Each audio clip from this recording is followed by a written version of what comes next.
Hello there, patrons, and welcome back to the Fighting Pit. This is the Knights of the Nerd Republic Patreon versus Series. I'm your host, Jared the Dark Jedi, and joining me, as always, is the Mando's Spencer Simpson. Yes, indeed. It is very good to be here. As always, we have a very well thought out versus match in store for you guys today. We have one recycled character from Season 1. We're trying to avoid that a little bit, but in this case, it was just... It was a very fitting matchup. There are some characters that it's not so much a recycle, so much as that's the one issue with like breaking it up into seasons is that it feels like it's a rerun, and not like. But all of these matchups are different. Right.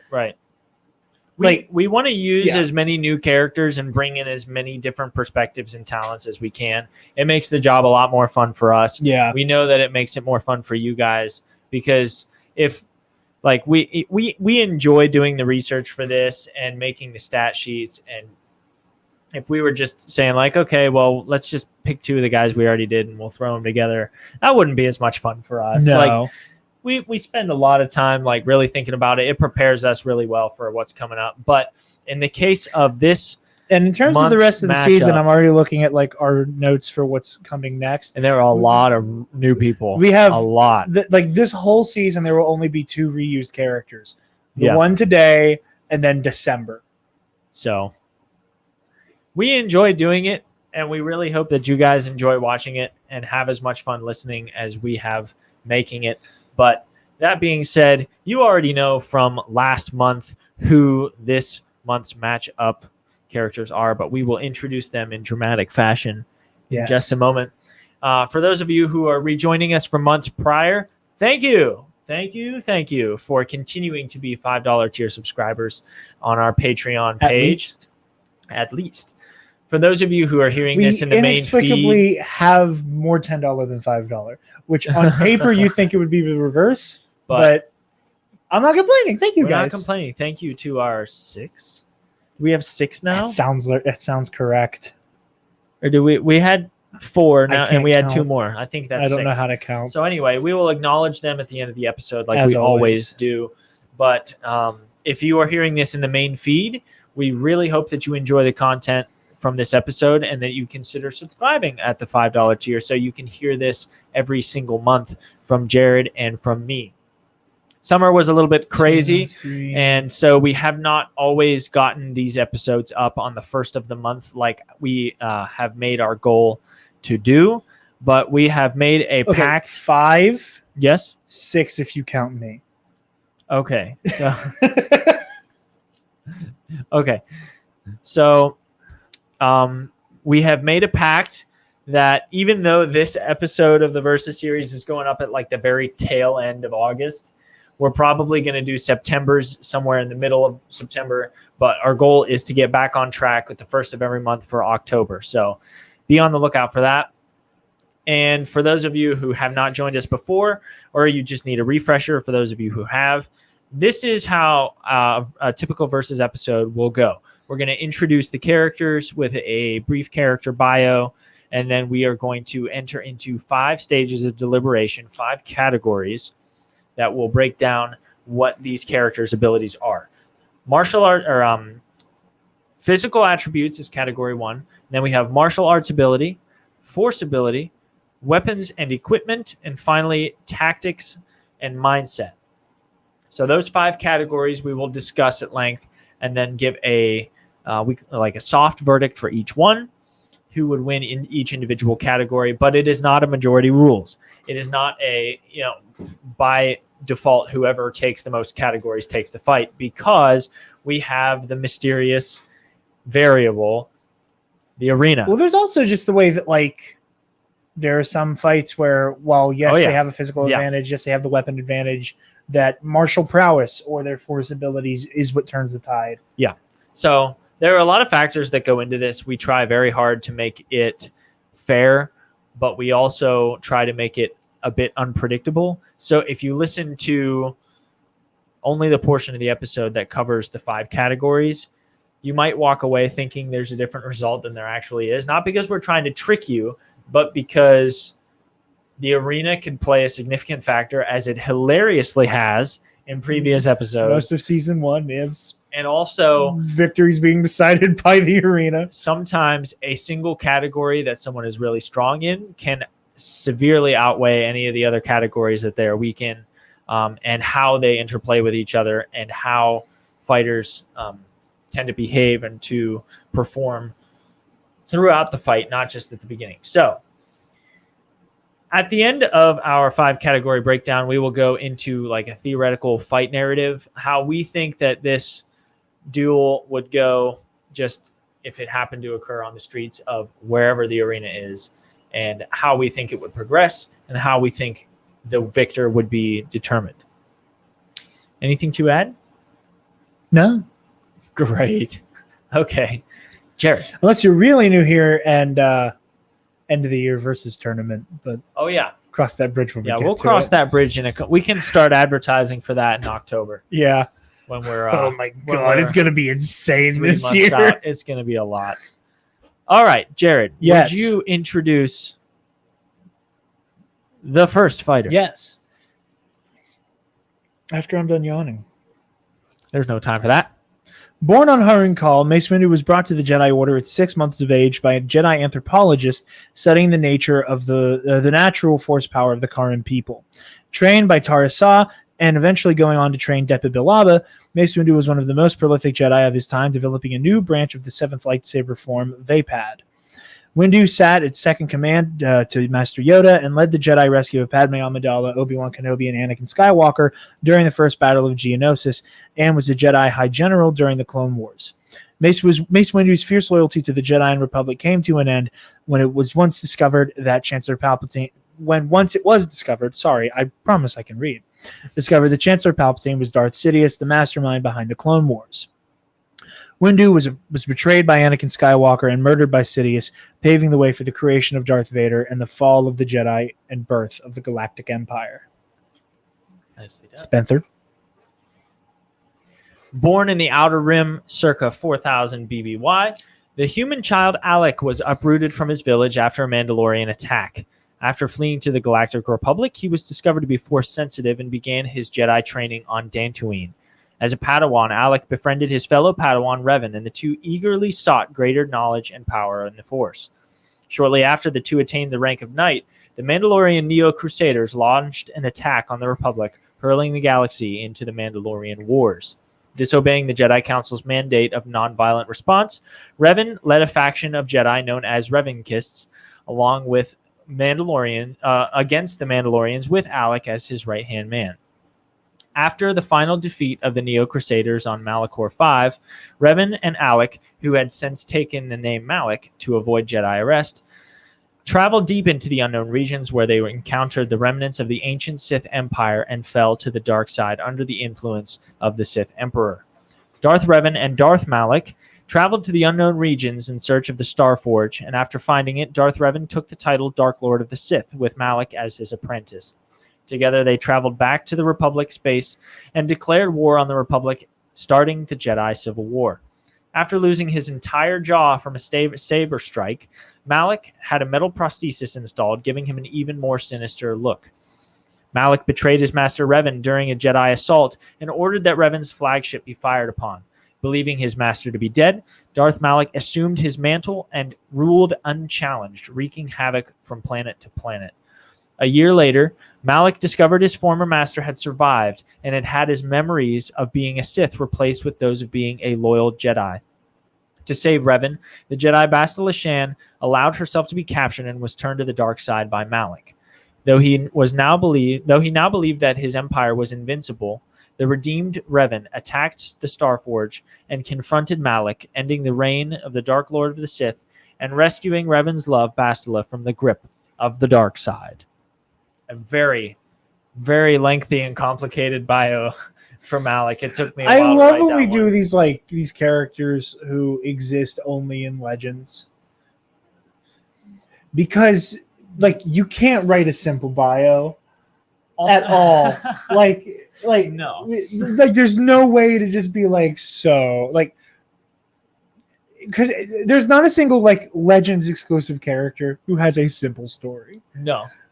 On top of that, the fact that you cannot tell the Malak story without also telling the Revan story. Yeah. So like, I was conflicted about halfway through this. I was just like, this is like only kind of about Malak, because he lives in Revan's shadow for a long time. But then like halfway through the bio, it's like, okay, Revan is gone. Malak is the Dark Lord of the Sith. So in any case, we hope you enjoyed those very me stumbling through mine like a drunken blind man. But it's okay. I made a couple mistakes. But that being said, we hope you enjoyed those bios. Okay, you can see it. We're just covering it. I couldn't tell if we were just covering it or if like the LEDs on the bookcase were dim. Oh, I got you. Stevie? Yeah.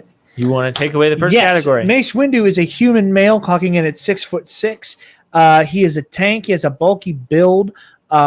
He's still fast and agile, as his martial art practice will necessitate. We'll talk more about that later. But he's not Yoda fast or agile, and he's no Obi-Wan Kenobi in terms of how much punishment he can absorb. Mace is in terms of like physical augmentation, I'm reading Malak's. I'm so fucking tired, Spencer. It just occurred to me. I'm like, I was like, I know I wrote that he's a Harren Call in here. I wasn't far off with the height. The height is what didn't throw me off. Is that they're almost the same height. I'm like, oh, that's good. I'm sorry, guys. That's rich. I almost blame myself for not noticing the fact that you were reading the Malak stat, because I always pull up your stats while you're reading them just so I can follow along. And it didn't even occur to me that you were reading the wrong stats. I'm like sitting here looking at the Mace Windu stats, like, yeah, this is totally. I completely Ron Burgundy that. I'm so tired, dude. We both not slept. We both dropped the ball there. Okay, forget. Time. We are going to cast a Doctor Strange spell that everyone in the world. I'm doing the circly thing right now. If you're not watching, you should be watching the YouTube version because it's hilarious. But I'm doing my thing. We're casting the spell, and y'all forgot that the last 3 minutes ever happened. Okay. So, Jared, would you like to take us away with Mace Windu is 52 years old. He's 6'3". He has an athletic build. He's very tough and can tank physical punishment. Again, he's no Kenobi. That part is not in our the example of he's no Yoda or Obi-Wan in terms of speed or tankiness. Genuine.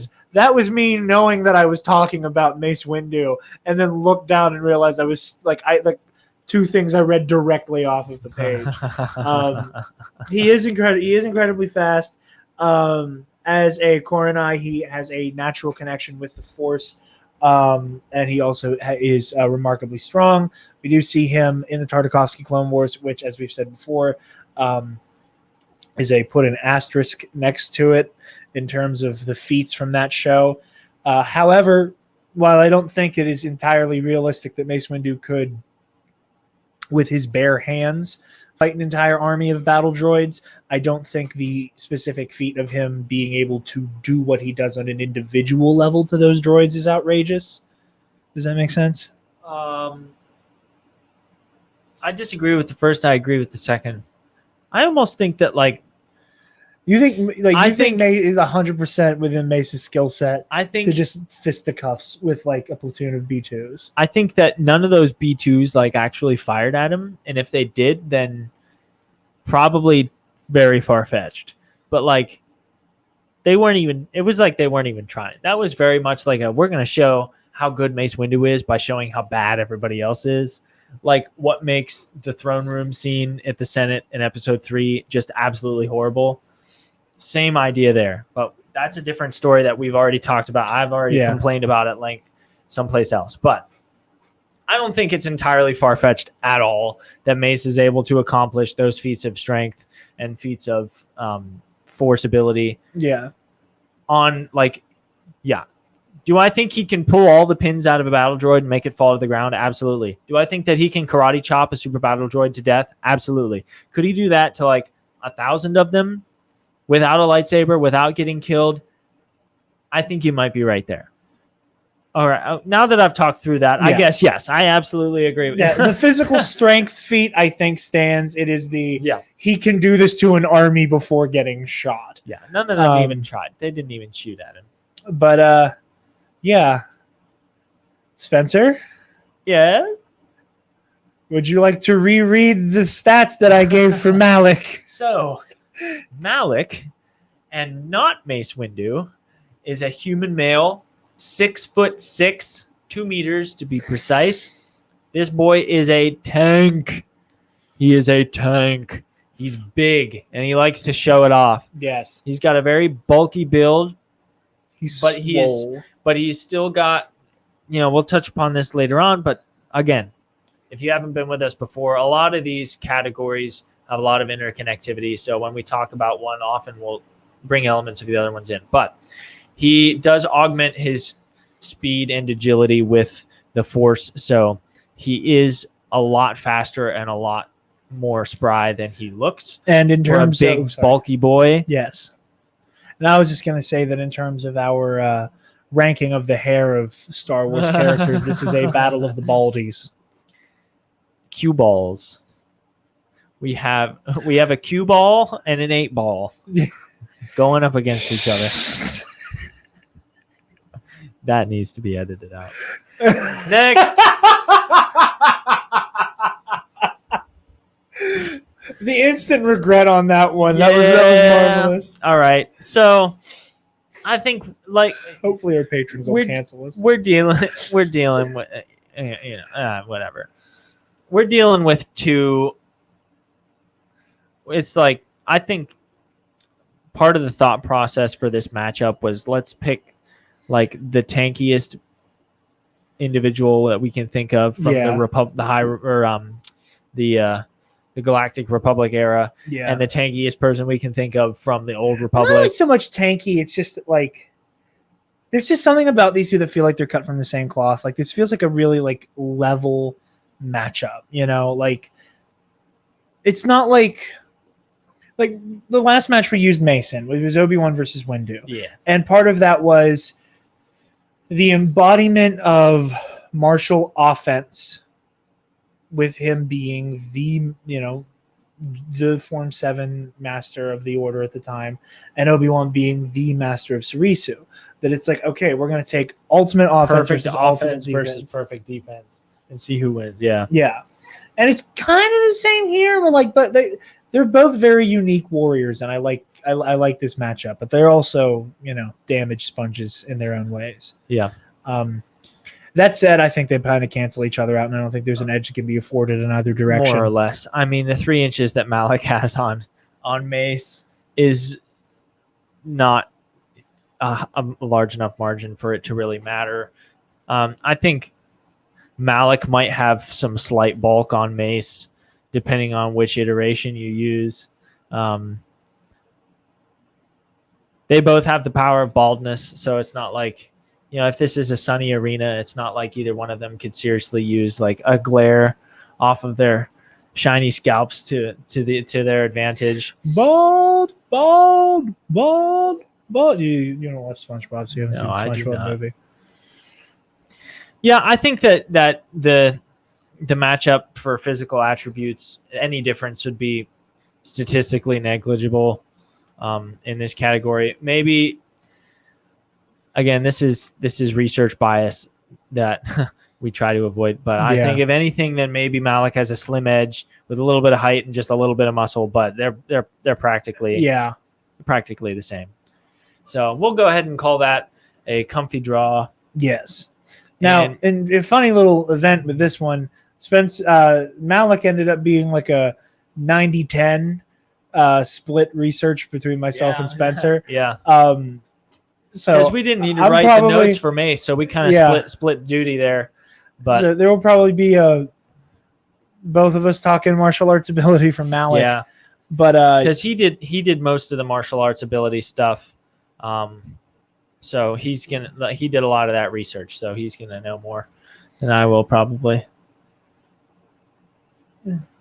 Never mind. I had an idea, but never mind. All right. So martial arts ability for Mace Windu. He has skill in all 7 forms of lightsaber combat, as probably one of, if not the preeminent duelist of these era. He's the creator of Vapad, which is basically the Jedi-ified version of Juya. He was the first Jedi to master the martial art of Juya in decades within the Order. And in terms of experience, he's been deployed to countless missions involving blaster-wielding enemies. He's faced off with Asajj Ventress, Stepa Balaba, Sora Bulk, Mother Talzin, again, countless thugs and ruffians across the galaxy. Dual Count Dooku to a standstill. Faced off against Grievous and Legends, and arguably defeated Darth Sidious. Mace Windu is, in my opinion, there's just that stratification of duelists in the Clone War era, and like, if it were a Lego game and you were playing the mini games and you were being given a ranking, like, do you remember the spinny Grievous wheel game? And if you got far enough, you got chosen one status. Yeah. And then it was like Jedi Council member, and then it was like Jedi Master, Jedi Knight, Padawan Youngling. If we're using that ranking system, like in the Lego game, I'm sorry, I got Legos on my mind because of that new Lego trailer that came out. Mace would be like top tier. Mace, like top tier. We talked before, and I've said that I consider, in terms of dueling prowess, that the top 3 are probably, in this order, Dooku, Mace Windu, Anakin Skywalker, with Obi-Wan either taking Anakin's spot or them being tied. And there is not a whole lot of daylight between Mace Windu and Count Dooku. I think that Mace is an incredible example of what balancing offense and defense can look like. You're dealing with a combatant who can handle a room full of blaster-wielding foes. We see the way he cuts a path through Geonosis during the first battle. His conduct on Ryloth. He's a very good defensive warrior. And when you're dealing with these hordes of blaster-wielding enemies and, battle droids of the Clone Wars, like, that's basically where your defensive capabilities, most put to the test. We also see him able to match Darth Sidious in terms of a speedy offense with a stonewall defense, but kind of like with a stonewall counter offensive. And I think that's the best way to put it, is that he is not unlike Anakin, not in the Gem So kind of way, but Mace is very much a counter offensive fighter. And while he can fall into, I'm hiccuping so bad, a defensive posture, he does prefer to be on the offense, but he's able to take the backseat to the defense. But as the old saying goes, the best defense is a good offense. And I think there's a really interesting interplay between how he is as a duelist, as somebody who can kind of fall back and forth between aggressively pressing the attack and also has the deft enough blade work to kind of absorb the blows of his opponent. It's one of the cool things. We're going to talk about this with Malak. No 2 applications of Juya are the same because it is such a complex martial art. It is normally approached by people who have already mastered at least 1 or 2 other lightsaber combat styles.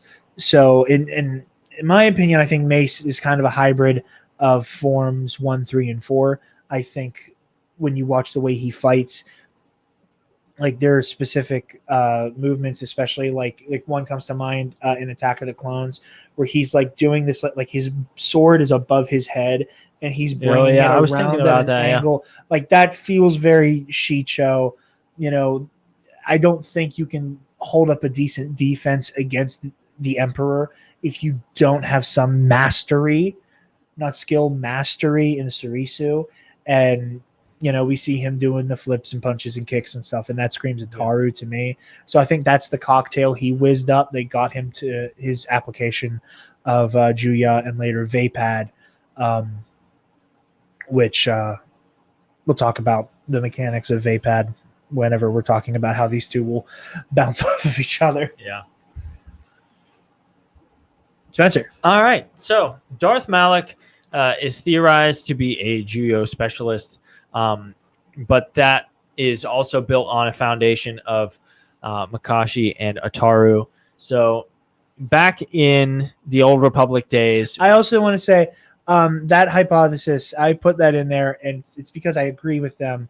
It's not very explicitly stated what Darth Malak's like preferred lightsaber combat style is. Evan Nova 95 is the one who originally posited the idea that it is. I put it in here. Spencer laughed at it. Basically, Shock T backwards, where Shock T brought the precision and controlled grace of Makashi to Ataru, and that's how her style is built up.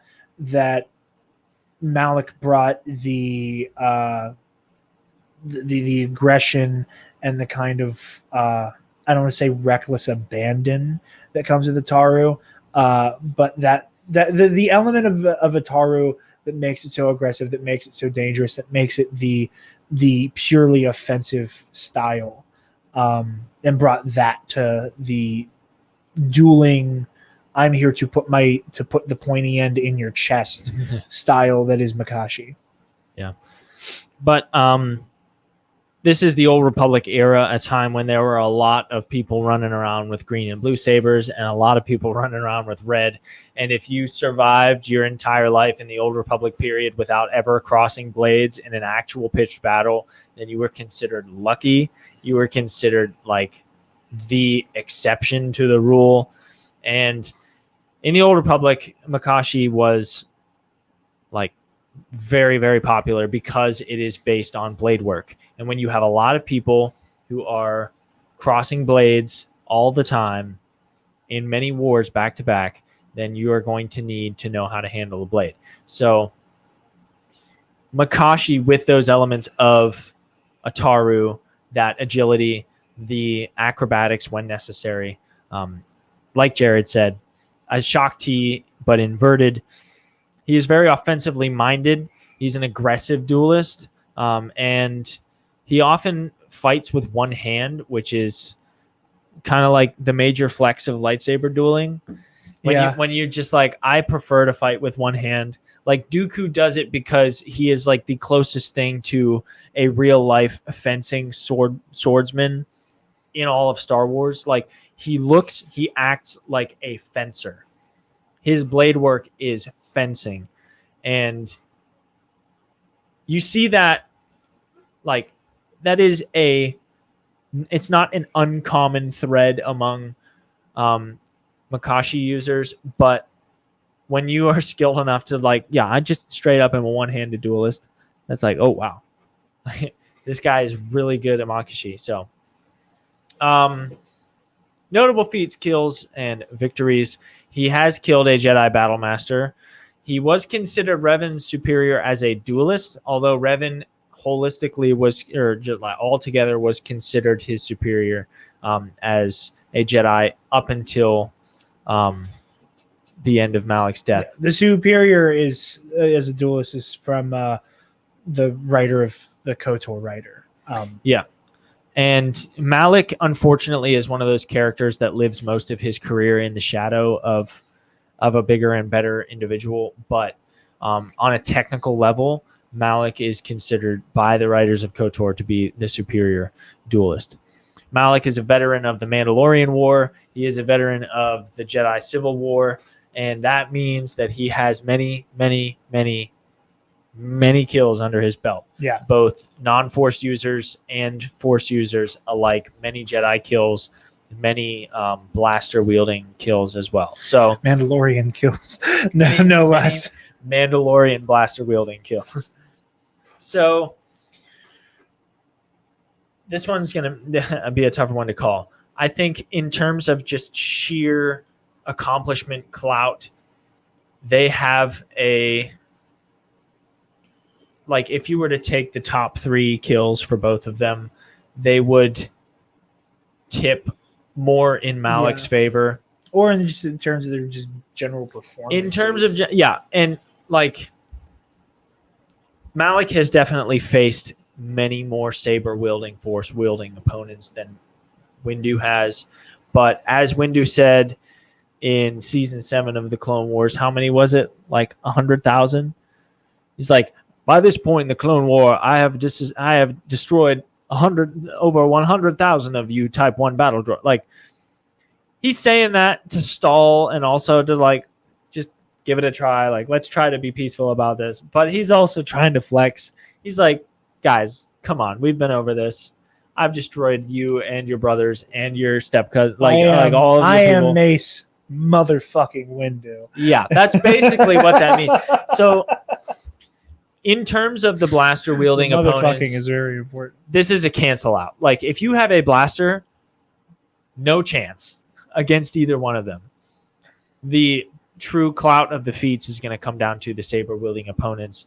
Malak simply has more of them, but that does not automatically mean he gets the edge.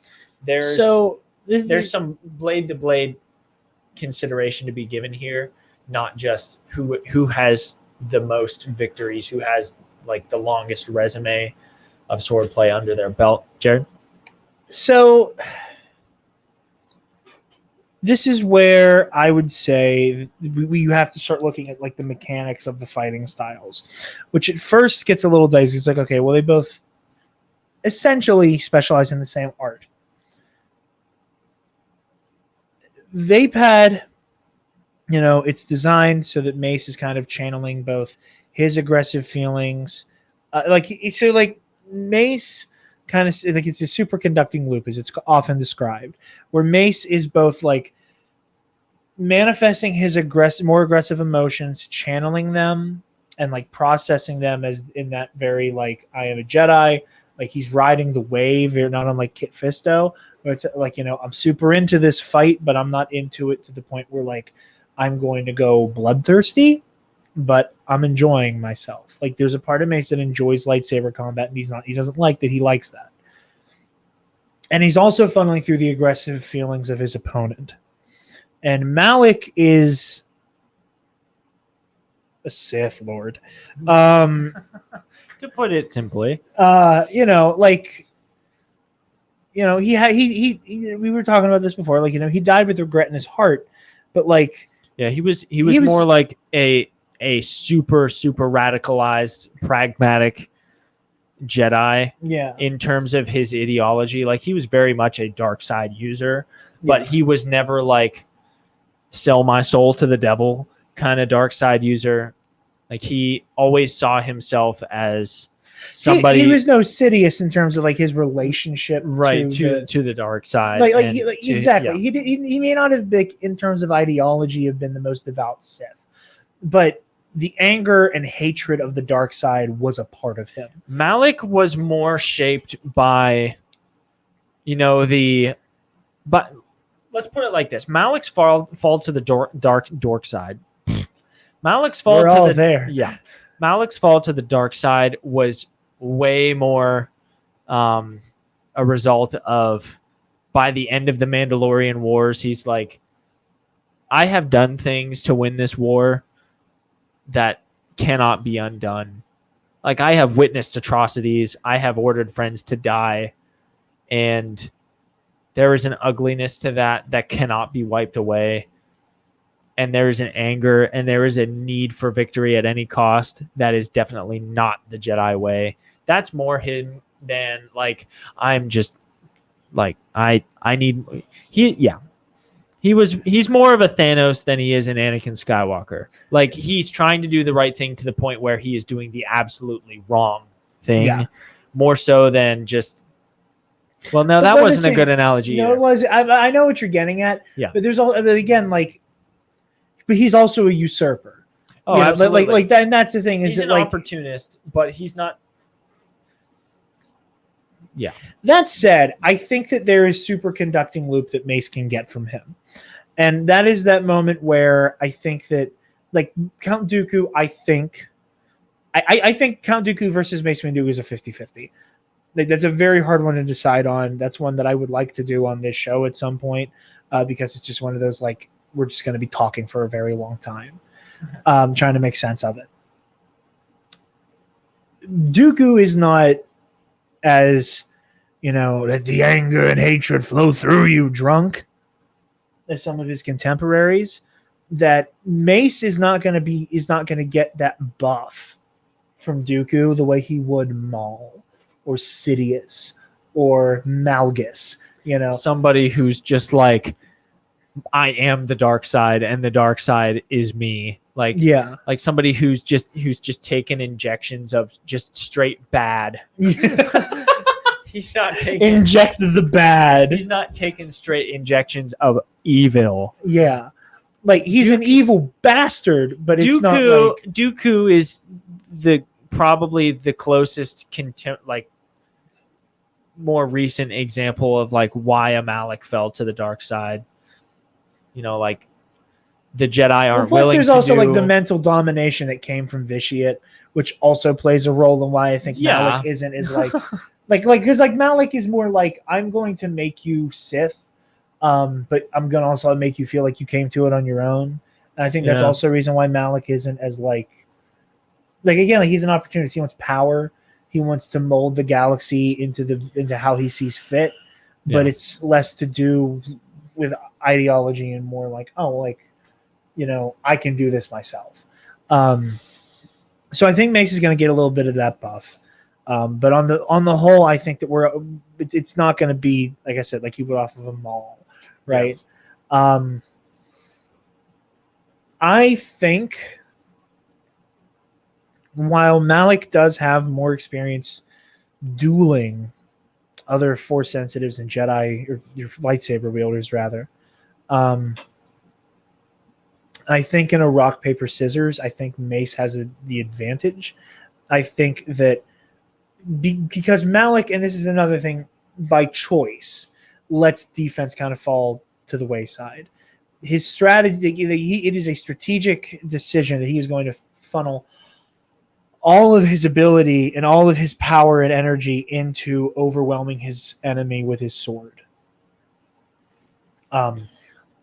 Mace will not be easily overwhelmed. Mace will not be easily overwhelmed, and I think as the master duelist that he is, with that Sarisu under his belt, I think he can meet Malak head on, and he has a more diversified portfolio.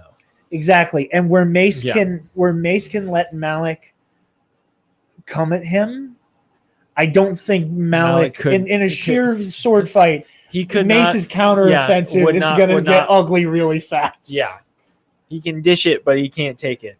And also, given the fact that Mace is definitely a Form 7 specialist, Malak is speculated to be one based on some pretty sophisticated evidence. But like that being comprised of elements of Makashi and Ataru, I think that, like you were saying, rock, paper, scissors, when they're both using Juya, no matter like who throws rock, the other person's throwing rock. Like if somebody throws scissors, the other person is already throwing scissors. But when they try to mix things up, having skill in all 7 forms is going to give Mace an edge in that he knows what tricks are up Malak's sleeve, but he's got tricks up his own sleeve that Malak is not specifically trained for. Now, granted, Malak has killed many, many, many Jedi. Probably many of them use the forms that Mace Windu is proficient in and Malak is not. But none with Mace's application. However, some of those forms were not yet developed when Malak was around. They had, what was it, through Form 4? Did they have Form 4 started by the old Republic time? I think so. I think that all 7 forms were in existence. It was just a matter to what degree have they been mastered in the same way that Dooku as a Makashi specialist was kind of like a rare breed because there was no need for one in Malak's time. Speaking of another Form 2 specialist, boy howdy, I can't wait to touch Stellan Geos from the High Republic. Form 2, crossguard lightsaber. That sounds unwieldy. It's hot. Are they angled up? No, like a claymore. No. Broadsword lightsaber. Form That's just Form 2. That's just Form disgusting. 2 crossguard user. That's just who, disgusting. During the events of the Rising Storm, is dual wielding with a standard sword. Stellan Geos is a bamf. Like, that's just disgusting. I need them to show him in a lightsaber. Like he gets into. That's like trying to say I'm gonna fence with an axe. I'm gonna like with finesse and with precision and but just it's absolutely possible. With it's absolutely with the agility possible. of a ballerina. I'm going to fence you with a battle axe. Just it can't.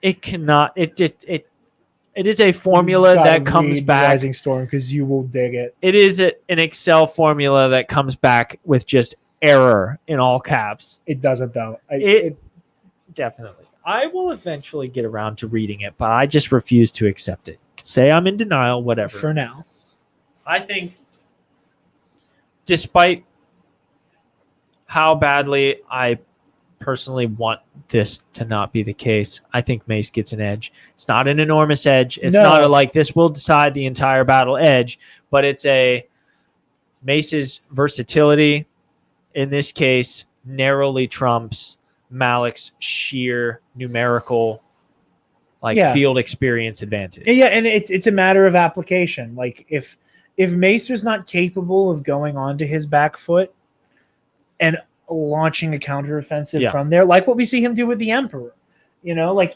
he takes Sidious's crazy crackhead assault and then pushes back, and then that's like almost from the mouth, and almost it's like you can almost like there's a point in that fight, and it's kind of like around the point where they both like are doing this at each other. Yeah, that like Mace is like, okay, you want to play now, Sheev? He's just like, okay, yeah, bad motherfucker. He's like, yeah, they got their hands up and like, yeah, you take a minute. I'll come at you when you're ready. And then like, and then I think you're right. So yeah, Mace gets an edge, not like we said, not a landslide edge, not even a considerable edge, but he gets if we can call it an edge, then it's a decisive edge. So also what's really fun is that Mace was in the second matchup we ever did. And looking through the notes, I see how much we have improved and like go into extensive detail now. Well, some things just I put more detail on the Malak notes thinking that you would be the one to deliver them. But because when we had originally done this, I was supposed to do Windu, but we had already finished the notes for it. And Jared was going to do Malak, and he calls me last night. He says, dude, like I am totally tied up at work. Can you do the Malak notes? And I'm like, honestly, I was always a little bummed I wouldn't get to do the Malak notes. So my thing is always I don't want to make other people do like the harder legwork of anything. Well, that was very appreciated and understandable when I was a full-time college student and could not always put like an hour plus into a stat sheet on any given day. But like I've got a 9 to 5 and then I can do whatever I want. Valid. So I had absolutely so much fun doing the Malak stats, but I was like very specific and descriptive just in case I was still going to do Windu and you needed to read the stat sheet that I wrote a lot of. I didn't want there to be any confusion. So very wordy, but also we're having a lot more fun with it now. Yeah. That was like you said, that was the second episode that we did ever. And we were still just kind of like, we're trying this out. Yeah, and we very experimental. We as writers and hosts for this have made a lot of serious. There's been a very dynamic line of character development for you and me doing this show. All that to say, have fun with the Force abilities, buddy. The Force abilities for Darth Malak is about 3 times as long. It's going to be comical when Jared does. Apropos, it is almost as long as Revan and Darth Kratos. So. Because back in the day when they were experimenting with all kinds of fun stuff. So Darth Malak's Force abilities are extensive. They are interesting. They are elaborate. They are all very. What can Darth Malak do with the Force? Yes, all of the things. So Darth Malak was very skilled with Force choke, being able to use the Force to choke multiple Jedi at one time. Most notably, I think when Redeemed Revan took a task force onto Starforge, just killed them all. He is gifted with saber throw. He is gifted with force stasis, most recently seen in the sequel trilogy with Kylo Ren, being able to like literally freeze somebody in place with the force, using the force to overload somebody's nervous system and just freeze them up. This isn't it. Like a lot of these, not all of them will be very useful in the heat of combat, but like, dang, that's some deep knowledge of how to use the force there. This was, I believe, developed back when he was still a Jedi during the Mandalorian Wars. He was tortured for a long time and used the force to suppress his pain. Yeah. So he's got like, which is another feat that he survived the Aleve. torture of whenever he was a Mando Yeah. POW. Yeah, he was a Mando POW that survived extensive torture and stood in for other people's torture as well. So he took like his and other people's tortures. And so we'll just call this force hydrocodone, force morphine. Just like, I'm going to use the force and all my pain will go away. Minus the, trippy hallucinations and drug addiction. So, whirlwind of the force. He can use that to surround his enemies with force energy. I'm not entirely sure if that kills them. My research did not reveal this. Force whirlwind is not an inherently lethal move. Basically, what you do is you reach out with the force. It's kind of like force airbending, where you're mixing your telekinesis with like causing a mini like wind vortex to like scoop. Like most times it's depicted, it turns somebody like upside down with it. They just kind of spin around for a while. Yeah, like you literally just go whoop, and then like it's a very specific use of telekinesis. Yeah, you can say that again. It's like God, I want to use him just so we can talk about it. It's like Oppo Rancisis and his like. I would love to do Oppo one of these days. And his like ability to use the force to like basically give somebody motion sickness. Yeah, like violent motion sickness.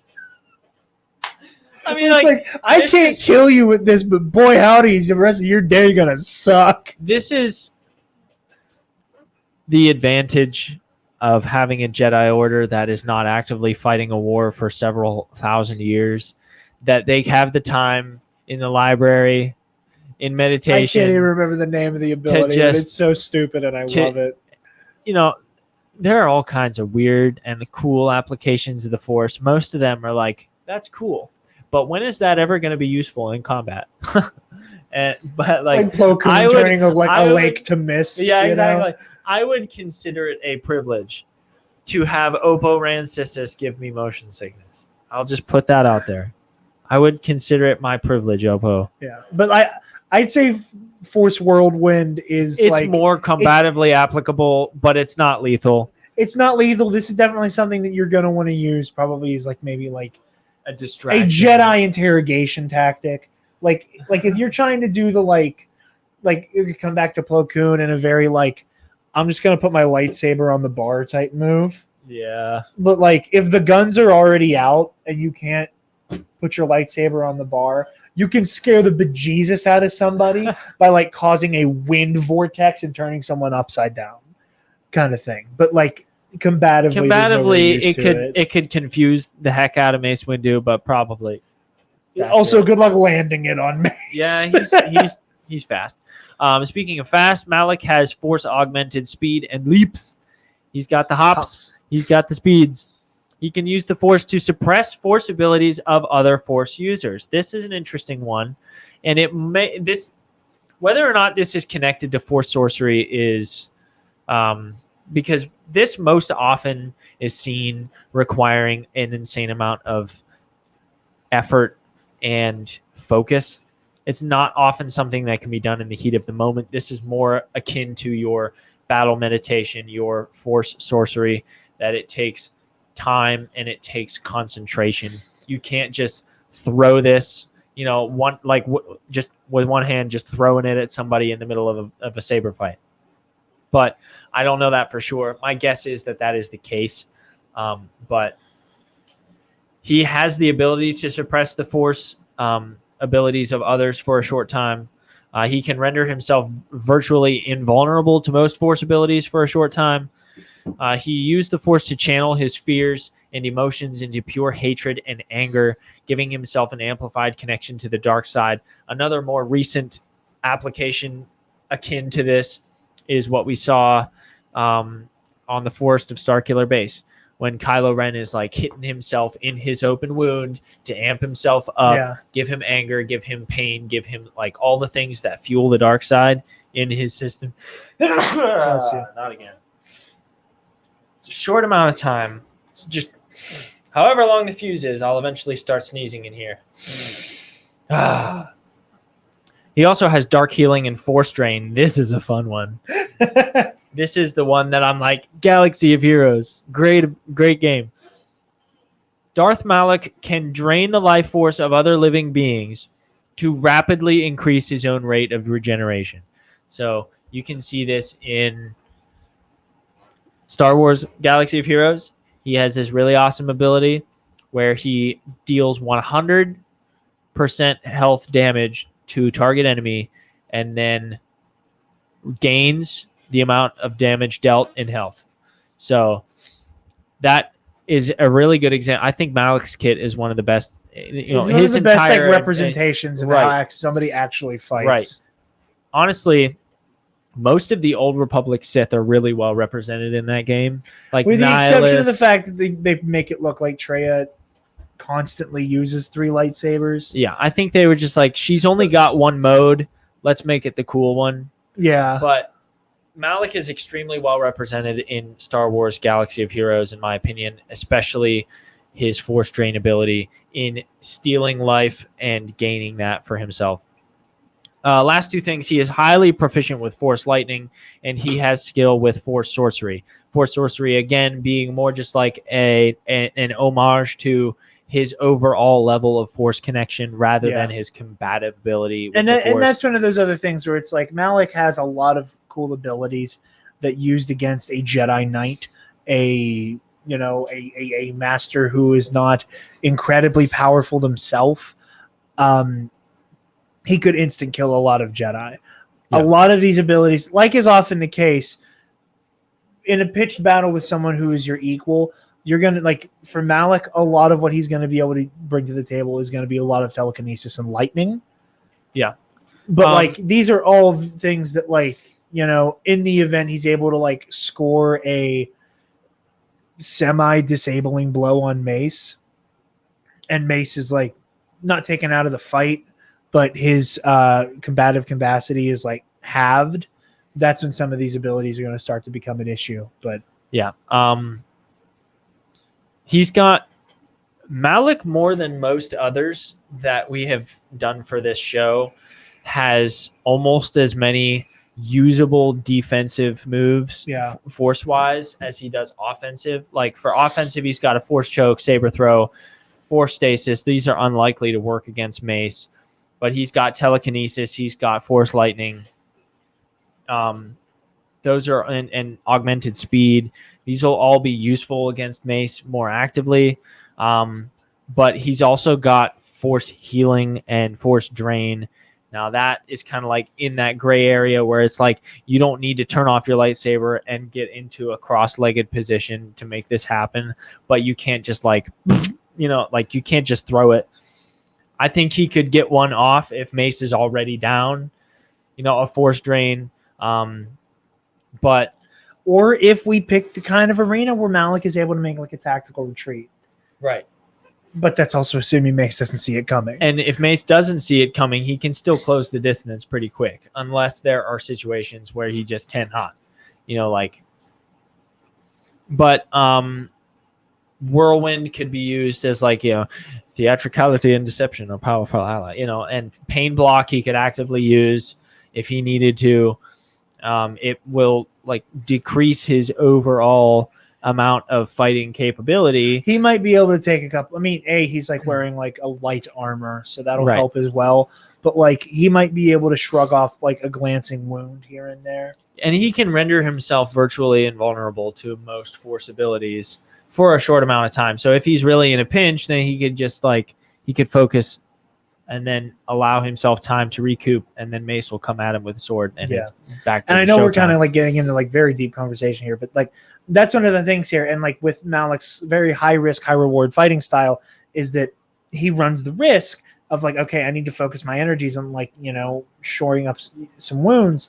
Okay, but now you're not able to direct that power to strength augmentation, which means now you're competing with a very strong force enhanced Mace Windu. Yeah. Who's now also going to be channeling the dark side. And that's where like Malak has this like blunderbuss effect against himself. Yeah. Which I think is very interesting. It's something definitely that needs to be taken into account, but we can talk that out after you have an opportunity to run us through the much shorter but still significant list. Yeah, I mean, Mace shorter Windu's just because I was ability. like, I'm gonna, we did it differently. There's only 4 bullet points. There's only 4 bullet points. We did it differently. But, I yeah. plan on revamping a lot of the season 1 sheets at some point in the off season, as it were. Mace is very gifted with telekinesis. There is no off season. It's not like we have some time off and then we have a draft and we go to training camp. Like, no, I meant our like season ends December. I meant like and the then we 2 or start in 3. January. I meant like the 2 or 3 week break that we take during Christmas time. Okay, so it's more when of we're not actively producing content. It's and I more can of use a some of bye that time. week than it is an off season. You knew what the fuck I meant. I know, but Don't I be a just think dick. it's funny. You just use the term off season as As if we're it ever were, off as it season. were. Dickhead. Back at it. So he's a very gifted telepath. We've seen Mace do a lot of crazy shit with telekinesis. He can lift incredibly a lot of big stuff. It's not unfeasible to believe that he could probably break the telekinetic barrier of pretty much anybody. Again, whether or not he can again, it's kind of like the rule we have. You get hit with a force push, it's fine, but if you can lift them, you're fucked. I don't think Mace is lifting Malak necessarily, but he could definitely take the wind out of him with a force push. Yeah. Gifted in force speed. He's very talented with enhancing his physical strength with the force. And the elephant in the room, the one that I think is going to play a very big role in how this battle shapes up, Shatterpoint. Mace is able to, through the force, see the quote-unquote Shatterpoint or the kind of like weak points, be that literal physical weak points or proverbial weak points in people, objects, and events, and see how best one can kind of go boop, and it all kind of come apart. In terms of physical shatter points, we see him in the Clone Wars, like find the exact spot in the glass of or the transparasteel of an ATRT to or no, was it of ATTE? Thank you. To like crack the windshield of that open, and he like found the specific spot, use the force, a precise force push, crack the glass, get the clone out of there. So like he can do that with physical objects. We also see him in the Revenge of the Sith novel perceiving a, like I said, kind of like metaphysical shatter point in realizing that Anakin is the shatter point to Palpatine's plan. Like it can the shatter point ability is very ambiguous and can be used in like various different ways. That isn't just sheerly like, oh, this is the weak point of this wall, or oh, like you have a bad knee, so I'm going to kick you in the knee. Like it can also be a very like spiritual, as all things through the Force are, type thing. So that said, Malak gets the edge as a Force wielder because he has more toys to play with. Oftentimes that will be the case with Darksiders, that because the dark side permits more, or the Sith as a ideology, that ideology permits you to do more things with the Force against another living being. Yeah. That said, I don't think Mace is outclassed in terms of power. No, I think they are pretty raw ability head to head in terms of just their raw power their within the Force. overall just baseline power in the Force. Their colleague, their peers. I don't know about equals. I don't know who would be more powerful. They're in the same class. Yes, they're both. They're not like god tier Force users like an Anakin, like a Sidious, but they are like second tier, very high second tier. Yeah. He's like that A++. Like it's not S tier, but it's A++ for both of them. Yeah. That said, I think Shatterpoint is going to be. It will definitely play a role in how this goes down, but I don't think that the Force ability itself is gonna is not going to be what makes that happen. No. I think Windu's ability of Shatterpoint is essential, but I do not think that he will find Malak's Shatterpoint in his Force ability. So no, it will like we're gonna come back to that. Yeah, we'll come back to that. Tune in for Tactics and Mindset. But I was thinking tune in for the verdict. Well, which I hope you do. That's why you're here, aren't you? Well, yeah, you do want to tune in for the verdict. What kind of a psychopath would listen to the whole thing and then not listen to the verdict? But anyway, Malak gets the edge for Force ability, but this fight is far from over. Stubby. Yes. Weapons and equipment, go. Belt.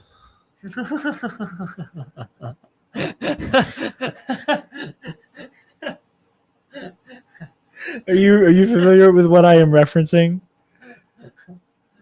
No, but it was funny. Okay, hold on. There's no way you haven't seen this video before. All the episodes where we've done Jedi and it's just like lightsaber, robes, utility belt. Like Jared, weapons and equipment, belt. Hold on. I think it's Travis Scott. Hold on. It's going to be one of those instances where the time it takes to pull it up. No. We're good. And you are Travis Scott. Travis, I was curious. Speaking about pants here, how do you keep your pants up when you're performing? It's incredible. Belt. They're about to fall down. The belt must be really. That guy's hat puts all Scottish attire to shame. It does. Like, I never want to be seen in a bonnet again. Thanks a lot. But yeah, Mace has say with me. He's got his okay. He's got the bad motherfucker lightsaber. First of all, let's get that out of the way real fast. And then Jedi robes, utility belt. If you want to have a little fun with it, we'll put him in his Clone Wars outfit. So he's got some gauntlets. Some gauntlets. I think he doesn't even get shoulder armor. Like it's just the arm piece in the Clone War. I think that the actual like armor was a nice touch, but I wish it would have left earlier. I thought basically everybody looked better in like the late Clone Wars era of robes than like anybody. I think they all looked better. Maybe Plo. Plo's armor was always minimalist, but Obi-Wan had too much armor on for too long. Him and Anakin both. They should have. I respectfully disagree. They should have ditched that like upper breastplate looking thing ages before they did. Anakin's, they were trying to like do some foreshadowing because he has like the chest plate shaped the same exact way as Vader. Hey man, I'm not. I know. Arguing with artistic design, but like gauntlets, I'm game for some gauntlets. Yeah. Some, this part of the arm is always going to get busted up. Yeah. Knee pads. Give them some knee pads. I'm good with that. You're always going to need knee pads. But what does this thing do? What does it do? Nothing. It doesn't do anything. It doesn't protect your head. It doesn't really protect your chest. It's more of an ornament than anything else. Get rid of it. It looks ugly. It is the cummerbund of Clone Wars era Jedi attire. It serves no function, and it just serves to tick me off like nobody's business. I will say, in design, Tartakovsky Clone Wars has the best design for Obi-Wan ever, with the like full suit of like almost looks like Roman armor, the way like the clone armor is. With the robes combined with the armor. Yeah. the Hellenistic robes of the Greeks combined with the modern centurion armor to create this beautiful blend of Plus, they gave style. Obi-Wan like a clone helmet to put on too. It worked. I don't hate that.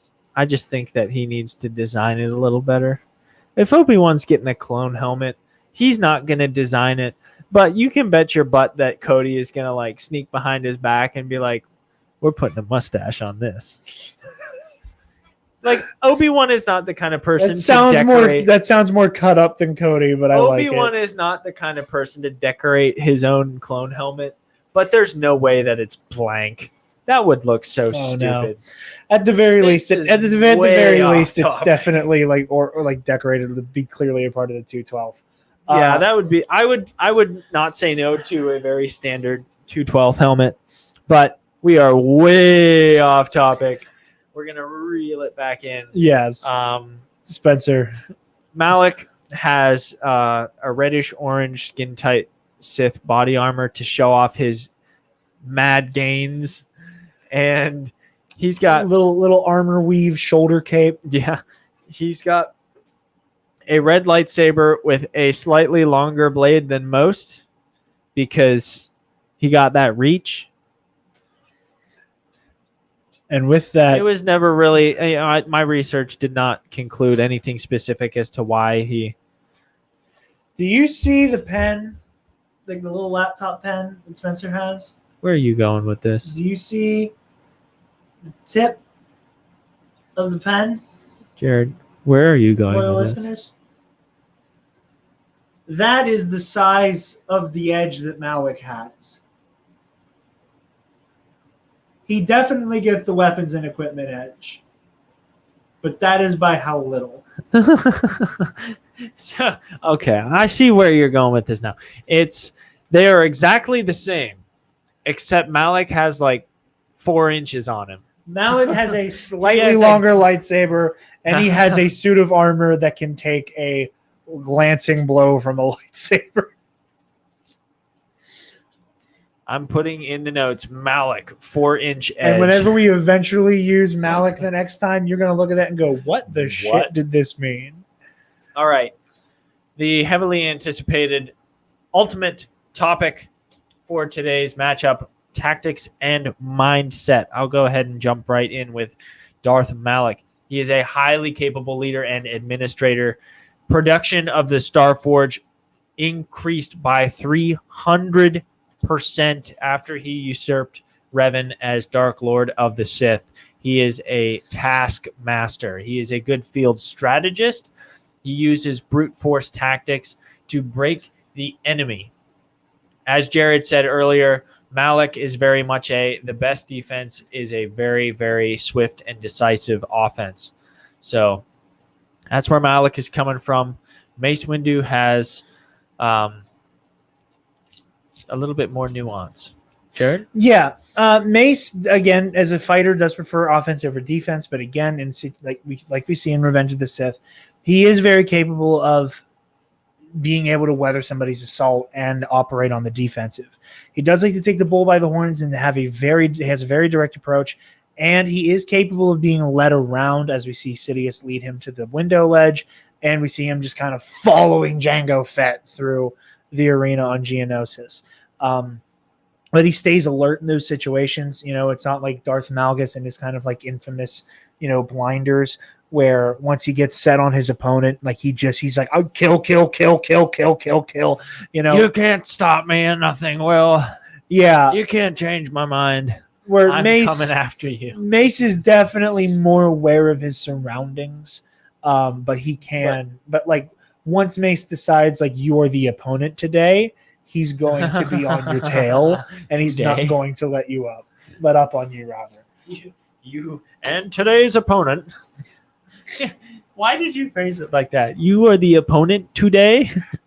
Tomorrow we'll get drinks, but today, as long as this 24-hour period is in effect, you are the enemy. This is for the next 24 hours. I'm about to whoop your ass. So I think that this is where things get a little dangerous for Malak. because where he has an incredibly powerful offense, Mace Windu has a very capable defense. Yeah. And like Like we touched Mace- upon earlier, once Yeah.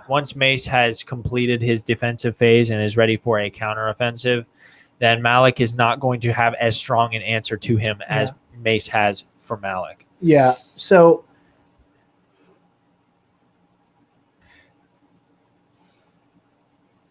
tactical mindset, I would say Mace Windu gets the advantage. Okay. I would agree. I want to get to our arena because I want to start talking verdict. That is where things will really come into focus. So, All right. Here we go. 1 through 5. Hey Siri, pick a number between 1 and 5. A random number between 1 and 5 is 2.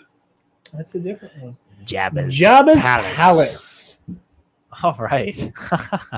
So, what we had in mind for this is a lot of what you see in episode 6, the main audience chamber, as the Pretty much They out to call the it- front door. yeah, out to the front door. So like that big open high space by the big front door with where the Bomar monks are going. If you've played, what was it? Didn't the OG Battlefront 2 have a Jabba's Palace Both map in Battlefront it? 2s. So if you are familiar with the OG Battlefront, or no, both, yeah, you're right. With OG Battlefront 2 or the more recent Battlefront 2, And you have Battlefront played- 2015 as well, yeah. and Battlefront 2015, good. If you have played any of those and you have a visual familiarity with Jabba's Palace, that's what we're dealing with here. So it is a dynamic arena. It is not like a sandbox where it's just flat and open. There is some spatial limitation here and there in the hallways, to in the set chamber. kind of like a idea as to like how this is going to begin. I'm going to say, and if you prefer otherwise, we can go with that the initial fight is going to begin like, okay. Should we, for funsies, have them both fall into the Rancor pit? No. Just for funsies? No. Quite frankly, I think it becomes even more unfair than I think this arena makes things. Let's say that both of our combatants are entering from like either side.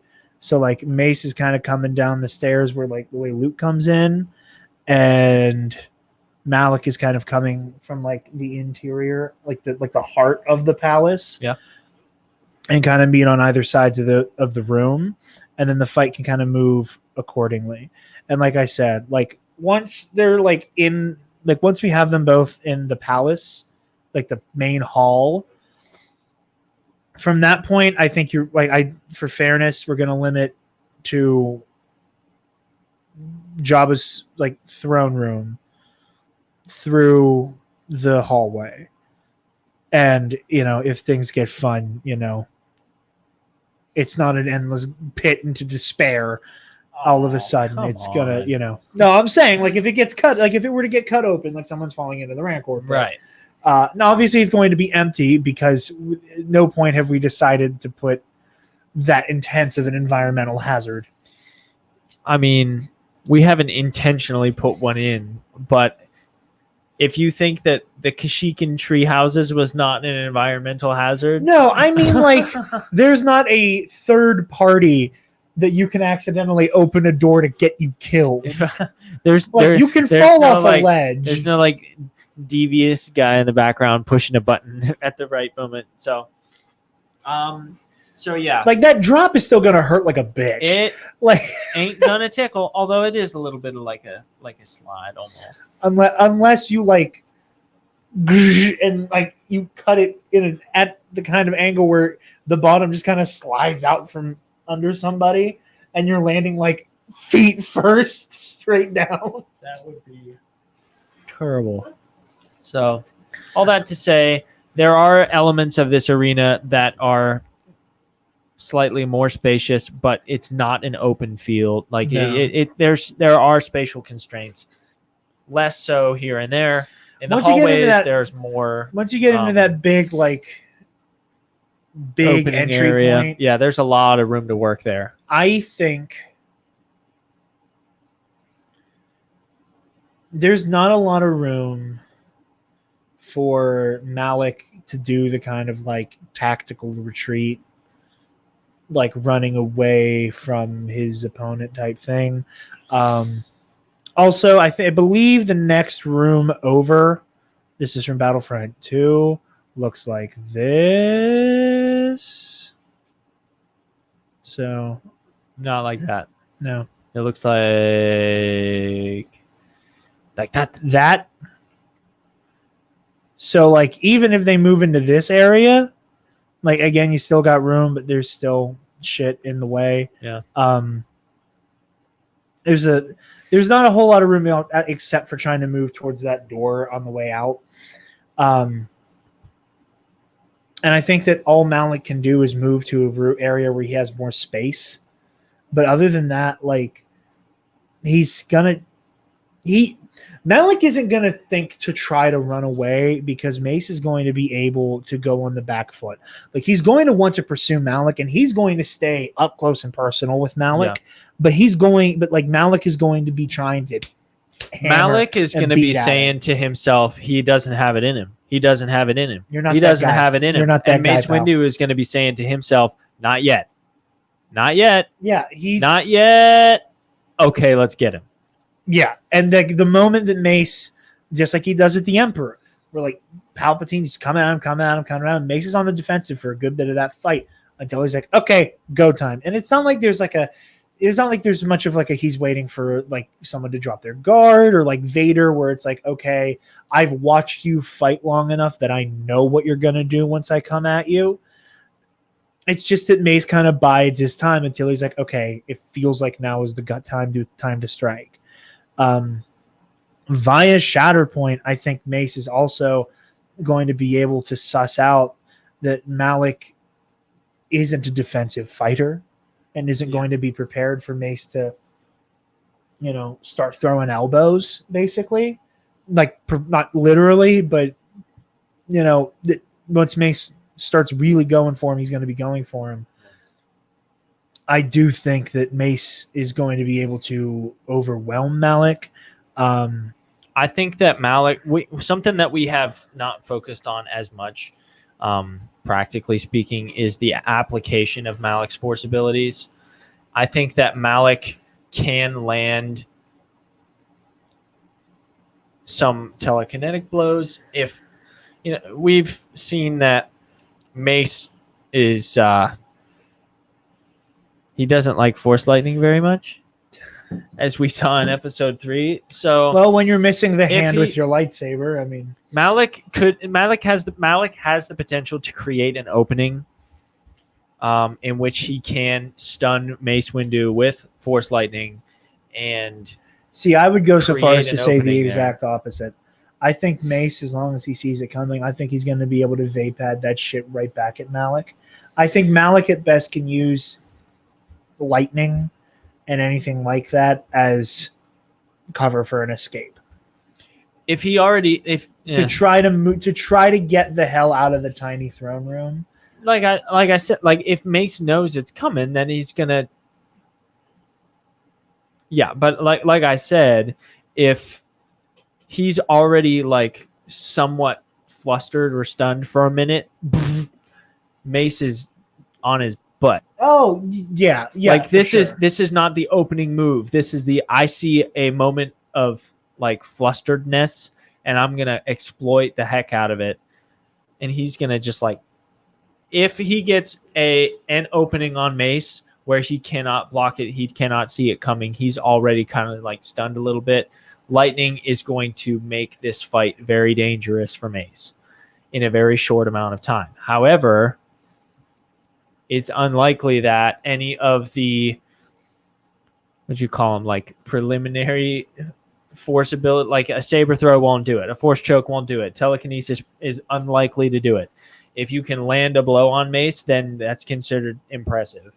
And none of those things are likely to get Mace in a position where he is shocked, he's surprised, he's on his back foot. So I bring all that in just because the verdict was very heavily handed on martial arts, and just to make sure we bring things full circle. Yes, of course. And that's the thing. The force abilities will come into play. And in a tight space like this, Malak is gonna try to. You're gonna be tied up use them. trying to use your sword, and like Malak is gonna go for the first available moment that he can, but it's not gonna.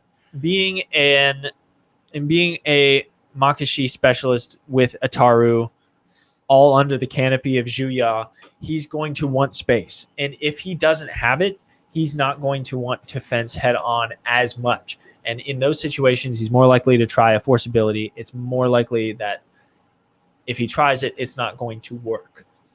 And if he makes a tactical retreat, if he's lucky enough to make a tactical retreat, then it will probably only buy him time.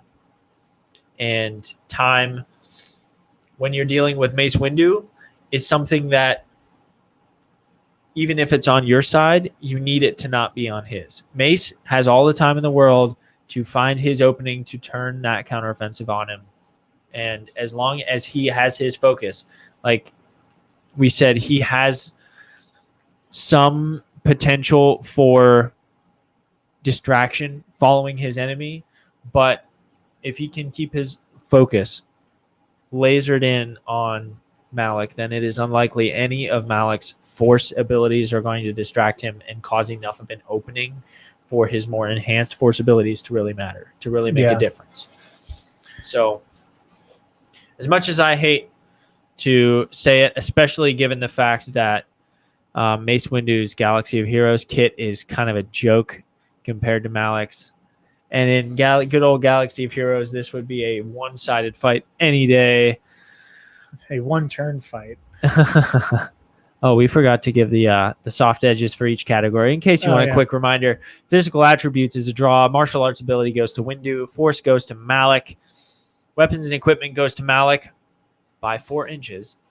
And tactics and mindset goes to Windu. So this breakdown category by category was a draw. And what it came down to was arena, and what it came down to was the weight of each individual category compared to the others.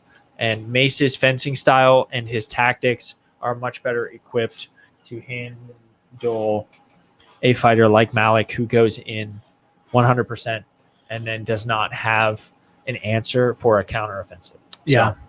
So, well, folks, with that, we declare Jedi Master Mace Windu the victor. He does not grant Malak the rank of master, which technically he never obtained the rank of master. No, Malak was never a Jedi master. Mace will make sure he never is. This we always talk about, like these aren't necessarily a fight to the death. They're a fight to the fight victory. Being over. Yeah, it's a fight to victory. You know, like it doesn't necessarily mean you have to kill the other guy. But you know, sometimes that's the case. Sometimes Mace will kill Malak. Malak is getting Malak is getting probably cleaved apart. Dead. And Malak is not going to let Windu live either. But no, you know, a death is not a it is not the be all end all of winning the fight. No, but within seconds of Malak's guard being broken, he's either getting cleaved in half or stabbed or sliced across the abdomen deep enough that we've burnt the lungs and heart with the sword. Spencer? Yes. Would you like to tell the lovely people what next month's matchup is before we thank our lovely patrons? I would love to. For the month of September, do you remember the 21st night? You know what? I've just decided we're going to make that the goal. September's episode goes up on the 21st.